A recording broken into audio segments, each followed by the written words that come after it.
ছটা নিউজ 18 বাংলায় জেলা থেকে সরাসরি নিয়ে আপনাদের সঙ্গে রয়েছে আমি তমশ্রী। শুরুতেই যে খবরের দিকে নজর রাখতেই হবে, সবার আয়ুষ্মান ডাবল ইঞ্জিন সরকারের সুফল, এক দেশ এক স্বাস্থ্য, সবার জন্য আয়ুষ্মান ভারত। জুলাই থেকে রাজ্যে আয়ুষ্মান ভারত, প্রাথমিকভাবে 6 কোটি মানুষকে প্রকল্পের সুবিধা। গোটা দেশেই আয়ুষ্মানের সুবিধা রাজ্যবাসীর।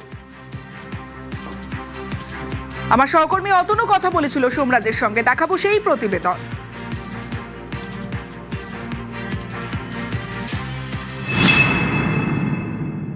ডাবল ইঞ্জিন সরকারের সুফল, সবার জন্য আয়ুষ্মান ভারত, এবং সেই আয়ুষ্মান ভারত জুলাই থেকেই রাজ্যে।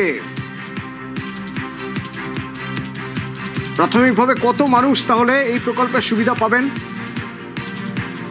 সোমরাজ আছে আমার সঙ্গে, কথা বলবো। সোমরাজ, যখন আয়ুষ্মান ভারত প্রকল্পের প্রথম ঘোষণা হয়েছিল বা বলা হয়েছিল যে এবার এই রাজ্যে আয়ুষ্মান ভারত হবে, তারপর থেকে বিভিন্ন সোশ্যাল মিডিয়ায় এবং বিভিন্ন জায়গায় কারা কারা আয়ুষ্মান ভারত পেতে পারেন তার বেশ কিছু লিস্ট, বেশ কিছু তালিকা, ক্রাইটেরিয়া সেসব ঘুরছিল। শেষমেশ সেই সব জল্পনার অবসান, সবাই পেতে পারেন আয়ুষ্মান ভারতের সুবিধা। দেখো, একদমই মুখ্যমন্ত্রী শুভেন্দু অধিকারী একটা বিষয় স্পষ্ট করে দিলেন। স্বাস্থ্যসাথীর অধীনে বর্তমানে 6 কোটি কার্ড রয়েছে, আর এই স্বাস্থ্যসাথী প্রকল্পের অধীনে যারা রয়েছেন সবাই ধীরে ধীরে আয়ুষ্মান ভারতের মধ্যে অন্তর্ভুক্ত হয়ে যাবেন। অর্থাৎ আয়ুষ্মান ভারতের সুবিধা সবাই পাবেন, এই বিষয়ে স্পষ্ট করলেন মুখ্যমন্ত্রী শুভেন্দু অধিকারী। শুধু তাই নয়, যারা নতুন করে আয়ুষ্মান ভারতের জন্য আবেদন করতে চান তাদের জন্য স্পষ্ট বার্তা দিলেন মুখ্যমন্ত্রী। 1 জুনের পর থেকে এনরোলমেন্ট প্রক্রিয়া শুরু হয়ে যাবে। অর্থাৎ যারা স্বাস্থ্যসাথী প্রকল্পের অধীনে যাদের কার্ড ছিল তাদের অটোমেটিক্যালি এনরোলমেন্ট শুরু হয়ে যাবে আয়ুষ্মান ভারতের অধীনে, এবং ধীরে ধীরে এই প্রক্রিয়া চলতে থাকবে। আয়ুষ্মান ভারতের সুবিধা সবাই পেতে চলেছেন, এবং এর জন্য জুন মাসে দিল্লিতে একটি ছোট করে অনুষ্ঠান হবে, যেখানে কেন্দ্রের স্বাস্থ্য মন্ত্রকের আধিকারিকরা থাকবেন, রাজ্যের স্বাস্থ্য মন্ত্রকের আধিকারিকরা থাকবেন, দায়িত্বপ্রাপ্ত মন্ত্রীরা থাকবেন। তারা সবাই মিলে, অর্থাৎ কেন্দ্র রাজ্য একটা মৌ হবে এই আয়ুষ্মান ভারত নিয়ে, এবং তারপরেই আয়ুষ্মান ভারত কার্যকর হয়ে যাবে রাজ্যে। তবে শুধুমাত্র রাজ্যের, মানে এ রাজ্যে নয়, যারা এ রাজ্যেরই বাসিন্দা কিন্তু কাজের সূত্রে বাইরে থাকেন, পড়াশোনার সূত্রে বাইরে থাকেন, তারাও এই সুবিধা পাবেন। এবং তোমাকে জানিয়ে রাখি, এই আয়ুষ্মান ভারত প্রকল্প যে চালু করা হবে এ রাজ্যে, তা নিয়ে ইতিমধ্যেই রাজ্য স্বাস্থ্য দপ্তরের আধিকারিকরা এবং তার সঙ্গে বেশ কয়েকজন মেডিকেল কলেজের চিকিৎসকরা, সুপাররা ইতিমধ্যেই প্রশিক্ষণ নিয়ে এসেছে ন্যাশনাল হেলথ অথরিটির থেকে।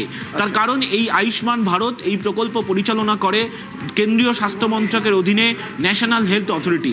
তাদের তরফে কলকাতায় এসে ইতিমধ্যেই প্রশিক্ষণ দেওয়ার কাজ শেষ হয়েছে, এবং এই ন্যাশনাল হেলথ অথরিটির অধীনে যে আয়ুষ্মান ভারত প্রকল্প পরিচালনা করা হয় তার জন্য কি কি গাইডলাইন রয়েছে, এই গাইডলাইন নিয়ে এ রাজ্যে সেই গাইডলাইনের কি কি অংশ কার্যকরী করা হবে তা নিয়েও বিস্তারিত আলোচনা হয়েছে গত কয়েকদিন ধরে দফায় দফায়।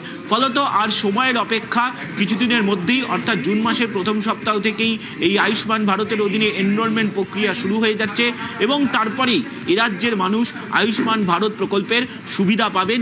এবং আয়ুষ্মান ভারতে একটা বিষয় স্পষ্ট বলা আছে, শুধুমাত্র এ রাজ্যের হাসপাতালে নয়, তুমি জানো অনেকেই এ রাজ্যের মানুষ যারা ভেলোরে ট্রিটমেন্ট করাতে যান, তারা হয়তো পড়াশোনার জন্য যাচ্ছেন, বা তারা হয়তো ভিন রাজ্যে চাকরি সূত্রে রয়েছেন, বা চিকিৎসা করাতে যাচ্ছেন ভিন রাজ্যে, তারাও এই আয়ুষ্মান ভারতের সুবিধা পাবেন। সোমরাজ, সঙ্গে থাকো। মুখ্যমন্ত্রী শুভেন্দু অধিকারী কি বললেন শুনবো। আয়ুষ্মান ভারতে ইতিমধ্যে এনরোলমেন্টের কাজ শুরু হয়েছে। আমাদের বিশ্বাস যে জুলাই মাস থেকে আয়ুষ্মান ভারতের কার্ড আমরা দিতে পারবো, এবং তার বেনিফিট গোটা ভারতবর্ষে আয়ুষ্মান ভারত কার্ড হোল্ডাররা পাবেন। স্বাস্থ্যসাথী কার্ডের সঙ্গে যুক্ত এমন 6 কোটিরও বেশি যারা কার্ড হোল্ডার, তাদেরকে আয়ুষ্মান ভারতে এক্ষুনি নিয়ে যেতে পারবো। পরে পরে এই সংখ্যা আরো বৃদ্ধি পাবে, এবং যারা নতুন করে আয়ুষ্মান ভারতে যুক্ত হতে চান তাদের ক্ষেত্রেও অপরচুনিটি থাকছে।